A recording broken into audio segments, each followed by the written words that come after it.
സാഹചര്യങ്ങളോട് വളരെ ഇമോഷണലായി പ്രതികരിക്കുന്ന ഒരു വ്യക്തി കൂടിയാണ് മീര ജാസ്മിൻ. ഞാൻ അതിനെക്കുറിച്ച് തന്നെ ആലോചിച്ചിട്ടുണ്ട് കേട്ടോ. ബിക്കോസ് എൻ്റെ വീക്ക്നെസ് എന്താണ്, എൻ്റെ സ്ട്രെങ്ത് എന്താണെന്നൊക്കെ. അപ്പം ഞാനൊരിക്കലും ഒരു സ്ട്രോങ് പേഴ്സണാലിറ്റി എന്നൊന്നും പറയാൻ പറ്റില്ല. ഞാൻ അത്ര സ്ട്രോങ് അല്ല. അറ്റ് ദ സെയിം ടൈം ഞാൻ എവിടെയോ എനിക്കൊരു സ്ട്രെങ്ത് ഉണ്ട്. എനിക്ക് തോന്നുന്നു എൻ്റെ ഇമോഷൻസ്, ഞാൻ ഭയങ്കര ഇമോഷണലാണ് പറഞ്ഞത്, ഭയങ്കര സെൻസിറ്റീവാണ്. മേ ബി ആ ഒരു സെൻസിറ്റിവിറ്റി ആയിരിക്കാം, ആ ഇമോഷണൽ സൈഡ് ആയിരിക്കാം എൻ്റെ പവർ. ഈശ്വരവിശ്വാസിയാണോ? വളരെയധികം. ഞാൻ എല്ലാം ഈശ്വരനിൽ കമ്മിറ്റ് ചെയ്തിട്ടേ, ഞാൻ സറണ്ടർ ചെയ്തിട്ടേ ഞാൻ എന്തും ചെയ്യുള്ളൂ. സകലതും ഞാൻ എന്താ പറയുക, എനിക്ക് ഈശ്വരനാണല്ല. ആദ്യ സിനിമയിൽ സമീപകാലത്ത് മീര പറഞ്ഞൊരു കാര്യമാണ്, ഒരു ആദ്യം കടന്നു വന്നൊരു നായിക എന്ന നിലയിൽ, അല്ലെങ്കിൽ ഒരു പെൺകുട്ടി സിനിമയിലേക്ക് കടന്നു വന്നൊരു പെൺകുട്ടി എന്ന നിലയിൽ പല രീതിയിലുള്ള പീഡനങ്ങൾ ഏൽക്കേണ്ടി വന്നിട്ടുണ്ട്. അത് മുതിർന്ന നടിമാരിൽ നിന്നുൾപ്പെടെ. ഇപ്പോൾ തിരിഞ്ഞു നോക്കുമ്പോൾ അതിനെക്കുറിച്ച് എങ്ങനെയാണ് ചിന്തിക്കുന്നത്? ഞാൻ അത് തെറ്റിദ്ധരിക്കരുത് കേട്ടോ. എല്ലാ നടിമാരും ഒത്തിരി എല്ലാവരും നല്ല കോപ്പറേറ്റ് ചെയ്തിട്ടുണ്ട്. പക്ഷേ വളരെ ചില സീനിയർ, ഞാനങ്ങനെ വളരെ അപൂർവമായിട്ട് ചില അങ്ങനെ അനുഭവങ്ങൾ ഉണ്ടായിട്ടുണ്ട്. എനിക്ക് ചില ഡയറക്ടേഴ്സിൽ നിന്നും ഉണ്ടായിട്ടുണ്ട്. ഞാൻ ഓപ്പണായിട്ട് പറയുന്നതിന് എനിക്ക് കുഴപ്പമില്ല. ഡയറക്ടേഴ്സ് എന്ന് പറയുന്നതിലും വൺ ഓർ ടു എന്ന് പറയാം. അപ്പോൾ നമുക്കൊത്തിരി വിഷമം തോന്നിയിട്ടുണ്ട്. അതായത് ഞാൻ ആ സമയത്തൊക്കെ ഇതൊന്നും വേണ്ട, ഇതൊക്കെ ഇട്ടിട്ട് പോയേക്കാം, സിനിമ നമുക്കിതൊന്നും ഇല്ലെങ്കിലും എങ്ങനെയും ജീവിക്കാം എന്നൊക്കെയുള്ളൊരു തോന്നൽ എനിക്ക് വന്നിട്ടുണ്ട് പലപ്പോഴും. കാരണം എൻ്റെ ഒരു ക്യാരക്ടർ അനുസരിച്ചിട്ട് എനിക്കറിയാം പീഡനമോ അല്ലെങ്കിൽ എനിക്കറിയാം അടിമയായിട്ട് നിൽക്കാൻ പറ്റില്ല.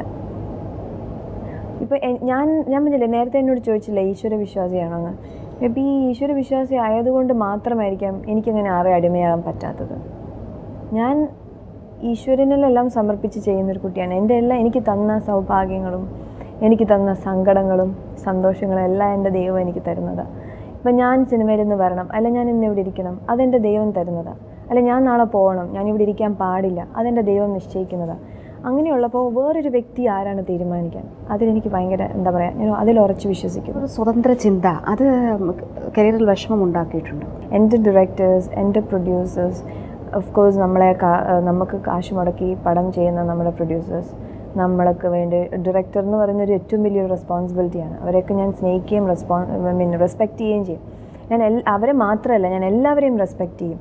പക്ഷെ അവിടെ നമ്മളെ ചൂഷണം ചെയ്യാൻ വരുമ്പോൾ, നമ്മളെ എക്സ്പ്ലോയിറ്റ് ചെയ്യാൻ അവർ ശ്രമിക്കുമ്പം അത് എനിക്ക് അംഗീകരിച്ചു കൊടുക്കാൻ പറ്റാത്തൊരു കാര്യമാണ്. ഞാൻ ഭയങ്കര അഫെക്ഷനേറ്റ് ആയിട്ടുള്ളൊരു കുട്ടിയാണ്. ഞാൻ എല്ലാവരെയും റെസ്പെക്റ്റ് ചെയ്യുന്നു. എനിക്ക് റെസ്പെക്റ്റ് എന്ന് പറഞ്ഞൊരു ഇത് എന്താ പറയുക, വളരെ ഇമ്പോർട്ടൻ്റ് ആയി ഇൻ എനി റിലേഷൻഷിപ്പ്. നമ്മൾ അങ്ങോട്ട് ഇരിക്കാൻ ഐ റെസ്പെക്റ്റ് യു. അപ്പോൾ നമ്മളൊരാളെ റെസ്പെക്റ്റ് ചെയ്യുക, നമ്മളെ തിരിച്ച് റെസ്പെക്റ്റ് ചെയ്യുക എന്നുള്ളൊരു അതുണ്ടല്ലോ.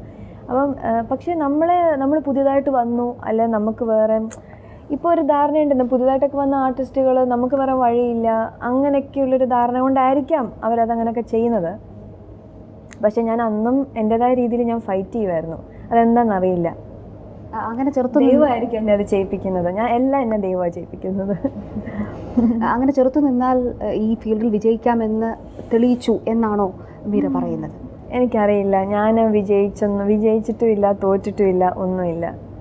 ഞാൻ വന്നിട്ടുമില്ല, പോയിട്ടുമില്ല. ഞാൻ അത് അങ്ങനെ വിശ്വസിക്കാൻ ആഗ്രഹിക്കുന്നു. ഭയങ്കര ഫിലോസഫിക്കലാണല്ലോ മീര. വാക്കുകൾ കൊണ്ടൊന്നും എന്താ പറയുക അങ്ങനെ സംസാരിക്കാറില്ല. പക്ഷേ എനിക്ക് എൻ്റേതായ തോട്ട്സ് ഉണ്ട്. അപ്പോൾ ചിലർ കേൾക്കുന്നവർ പറയും ഭയങ്കര ഫിലോസഫിക്കലാണ്. എനിക്കറിയത്തില്ല. സ്വാഭാവികമായ നീതി നിഷേധങ്ങളോട് വളരെ പെട്ടെന്ന് പ്രതികരിക്കുന്ന ഒരു വ്യക്തി കൂടിയാണ്. അത് സ്വന്തം അനുഭവമാണ് എങ്കിലും സമൂഹത്തിൽ ഉണ്ടാകുന്ന അനുഭവങ്ങളാണ് എങ്കിലും കാണുന്നൊരു കാര്യം, മീര ആ രീതിയിൽ രോഷം പ്രകടിപ്പിക്കാറുണ്ട്, അതിനോട് പ്രതികരിക്കാറുമുണ്ട്. അതെങ്ങനെ രൂപപ്പെട്ടതാണ്? അതിനൊരു അടിസ്ഥാനം ഉണ്ടാകും. മേ ബി എൻ്റെ ഫാദർ ഭയങ്കര ഇമോഷണലായിരിക്കും, അതായിരിക്കും ഞാൻ ചിലപ്പോൾ ഭയങ്കര ഇമോഷണലാണ്. എനിക്കറിയാം, ഞാൻ ചിലപ്പോൾ ചിന്തിക്കാറുണ്ട് ഞാൻ എന്താ ഇത്ര ഇമോഷണലായിരുന്നു. ഞാൻ ഭയങ്കര പെട്ടെന്ന് എനിക്ക് ചേഞ്ചസ് വരും. എന്തെങ്കിലും കേട്ടുകഴിഞ്ഞാൽ മാറ്റങ്ങൾ പെട്ടെന്നായിരിക്കും. എനിക്കറിയില്ല. ഞാനപ്പോൾ പലതവണ ചിന്തിച്ചിട്ടുണ്ട്. ബിക്കോസ് ഞാൻ ചെയ്യുന്നത് ഇപ്പോൾ ഞാൻ പറഞ്ഞിട്ടേ, ഞാൻ എന്നെ തന്നെ സ്വയം ഇങ്ങനെ അനലൈസ് ചെയ്യാൻ ശ്രമിച്ചിട്ടുണ്ട്. അപ്പം അനലൈസ് ചെയ്യാൻ ശ്രമിക്കുമ്പോൾ തന്നെ ഞാൻ തോന്നിയിട്ടുണ്ട്, ഓക്കെ ഇതാണ് ശരി, ഇതാണ് ദൈവം എനിക്ക് തന്നത്. ഞാനിത് മാറ്റാൻ ശ്രമിച്ചപ്പോൾ എൻ്റെ ഒരു ഐഡൻറ്റിറ്റി അത് ദൈവം, എൻ്റെ ഒരു കോമ്പിനേഷൻ ഉണ്ടല്ലോ, എൻ്റെ ബോഡി ഉണ്ടാക്കിയ അല്ലെ എൻ്റെ ബോഡിയിലുള്ള കെമിക്കൽസ്, ആ കോമ്പിനേഷനൊക്കെ അത് അങ്ങനെ തന്നെ ദൈവം എനിക്ക് തന്നതാണ്. അതിൽ നിന്ന് ഞാൻ ഒരു മോളിക്യൂളിനെയോ ഒരു ഇതിനെയോ എടുത്ത് മാറ്റാൻ ശ്രമിച്ചു കഴിഞ്ഞാൽ അതിൻ്റെ ആ ഒരു ഇതേ മാറിപ്പോവും, അതിൻ്റെ ഒരു ക്യാരക്ടറിസ്റ്റിക്കേ മാറിപ്പോവും. സോ എനിക്ക് ദൈവം ഇങ്ങനെ തന്നതാണ്. അങ്ങനെ തന്നെ ആവാൻ എനിക്കിഷ്ടം. I M emotional, yes, I accept that. ഈ കരിയറിൽ നിൽക്കുമ്പോൾ തന്നെ മീര ഈ സ്ത്രീകൾക്കെതിരെയുള്ള അല്ലെങ്കിൽ ഇത്തരത്തിലുള്ള നോട്ടങ്ങളാണെങ്കിലും വാക്കുകളാണെങ്കിലും അങ്ങനെ ഉണ്ട്, അതെല്ലാ തൊഴിൽ മേഖലകളിലും ഉണ്ട്, എല്ലായിടങ്ങളിലും ഉണ്ട് എന്ന് തുറന്നു പറയാൻ മടിക്കുന്നില്ല. മീര ആ രീതിയിൽ ചിന്തിക്കാത്തത് കൊണ്ടാണോ? ഞാൻ അനുഭവിച്ചത്, ഞാനത് പറഞ്ഞു കഴിഞ്ഞാൽ അവരെന്ത് വിചാരിക്കും? എനിക്ക് കുഴപ്പമില്ല, അവർ വിചാരിച്ചാലൊന്നും എനിക്ക് കുഴപ്പമില്ല. ബിക്കോസ് നമ്മൾ ആരെയും അടിമയാവാനല്ല വന്നേക്കുന്നത്, നമ്മളെല്ലാവരെയും റെസ്പെക്റ്റ് ചെയ്യണം, നമ്മുടെ ജോലി ചെയ്യാനാണ് നമ്മളിവിടെ വന്നേക്കുന്നത്.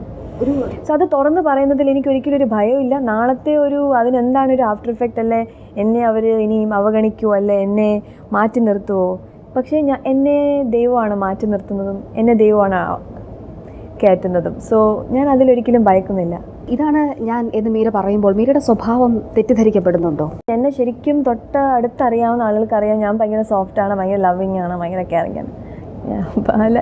എന്നെ ശരിക്കും അറിയാവുന്നവർക്കറിയാം ഞാൻ ഭയങ്കര കെയറിങ് ആണ്. ബിക്കോസ് എൻ്റെ എനിക്കിപ്പോൾ വേണ്ടപ്പെട്ട ആളുകൾക്കൊക്കെ ഈവൻ അവരുടെ എന്ത് കാര്യം, ചെറിയ ചെറിയ കാര്യങ്ങൾ, ഫുഡിൻ്റെ കാര്യമാണെങ്കിലും എനിക്കിപ്പം എനിക്ക് പരിചയമുള്ള ആളുകളായിരിക്കാം, പക്ഷേ ഞാൻ അതുവരെ ഞാൻ കെയർ ചെയ്യും. അവർ ഭക്ഷണം കഴിക്കുന്ന രീതിയാണ്, അവർക്ക് എല്ലാ കാര്യങ്ങളും അവർ കംഫർട്ടബിളാണ്, ആ ലെവൽ വരെ ഞാൻ ശ്രദ്ധിക്കുന്ന ഒരു കുട്ടിയാണ്. പക്ഷേ ഇങ്ങനെ ഇങ്ങനെ റെസ്പോണ്ട് ചെയ്യുമ്പം പുറമേ നിന്ന് ആളുകൾക്ക്, എനിക്കറിയാം അത് എല്ലാവർക്കും അംഗീകരിക്കാൻ പറ്റുന്നില്ല എന്ന് തോന്നുന്നു. അതുകൊണ്ടായിരിക്കും ചിലപ്പോൾ ഒരു ഭാഗത്ത് ഞാൻ ഭയങ്കര അഹങ്കാരിയാണല്ലേ അങ്ങനെയൊക്കെ ഒരു പേര്. മീരയ്ക്ക് ഒരുപാട്, അല്ലെങ്കിൽ തുടർച്ചയായി 4 സിനിമകൾ മീരയെ നായികയാക്കിയെടുത്ത ശ്രീ സത്യനന്ദിക്കാട് പോലും പക്ഷേ ഒരു ഘട്ടത്തിൽ മീരയ്ക്ക് വേണ്ടി സെറ്റിൽ കാത്തിരിക്കേണ്ടി വന്നു. പിന്നെ ഡയറക്ടർ കമൽ മീരയെക്കുറിച്ച് പറഞ്ഞു. ആ രീതിയിലൊക്കെ അത് സംഭവിച്ചു പോയ കാര്യങ്ങൾ ആണോ? അങ്ങനെ ഒരിക്കലും സത്യനങ്ങൾ പറയുമോയെന്ന് എനിക്ക് തോന്നില്ല. സത്യനങ്ങളുടെ മനസാക്ഷിയെ തൊട്ടുകൊണ്ട് സത്യനങ്ങൾ ഒരിക്കലും അങ്ങനെ പറയില്ല, പറയാൻ പാടില്ല. അങ്ങനെ പറഞ്ഞിട്ടുണ്ടെങ്കിൽ എന്തുകൊണ്ട് അങ്ങനെ പറഞ്ഞു എന്ന് എനിക്കറിയില്ല. പിന്നെ കമൽ സാറിൻ്റെ കാര്യം എനിക്ക് അഭിപ്രായം പറയാൻ താല്പര്യമില്ല. പിന്നെ ഇപ്പോൾ ഞാനൊരിക്കലും ആരെയും അങ്ങനെ ഒരിക്കലും വേണമെന്ന് വെച്ചിട്ട് ആരെയും ബുദ്ധിമുട്ടിക്കാൻ ഒരിക്കലും ശ്രമിച്ചിട്ടില്ല. പിന്നെ അങ്ങനെ ഒരാളെ വിഷമിപ്പിച്ചിട്ടൊന്നും എനിക്കൊരു കാര്യം നേടാനും ഞാൻ പോകുന്നില്ല.